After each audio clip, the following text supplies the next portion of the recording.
Okay, we're back at Fordham University. I'm here with Dr. James Fisher, professor of cultural history, and we're here to talk about basically the Midwest road to the Derby. We've wrapped up in Florida on the West Coast. Also, I Want Revenge is the clear champion of the East Coast road to the Derby, and now this weekend we've got Hold Me Back and Old Fashioned campaigning out of the Midwest. Jim, what do you make of these various roads to the Derby? I've actually been to the Hillbilly Saratoga, as they call Oakland Park, down in Arkansas. And it's fascinating because there really is a regional culture to the history of racing, and there are distinct differences, in the style and in the culture of these tracks. But in general, they run these like military campaigns. They plan it in advance. They probably plan at the end of the 2-year-old season of these horses.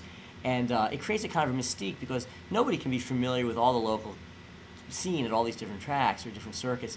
And so it's still a big country. That's one of the things about racing that's fascinating. It's not totally homogenized. And what usually happens is that 1 or 2 horses emerge kind of out of no place for those of us who don't know, where they really do come from. And it creates a kind of a fascination, a mystique, and a real color, you might say, as we head towards the Derby. Well, I think it's interesting because we've got, out of the East Coast last week, I Want Revenge had a huge performance, and then all of a sudden is at the top of the Derby list. But it's very possible that Hold Me Back could. He's only had 1 start this year in the Lanes End. He won that easily. He could emerge out of the Midwest and with 1 big race, and then all of a sudden he could be the wise guy horse for the Derby. Don't you think? That could well happen. And so what amazing to me is that anyone thinks that they can rationally handicap war game this whole process. Of course, now it's true. We have visual documentation. In 1990, I did choose Unbridled early in his 3-year campaign as he went through the Florida preps. That was a fluky thing. I don't expect to ever get that lucky again. Maybe that's why I don't follow it as closely as I did. But it's complicated for all these compelling reasons. None of these horses will have ever run 1.25 miles until the moment they set foot on the track at Churchill Downs.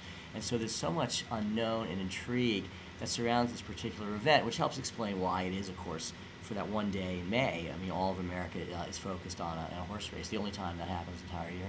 And so the first Saturday in May, we're going to have the most exciting 2 minutes in sport. Thank you, Jim. Down the stretch they come.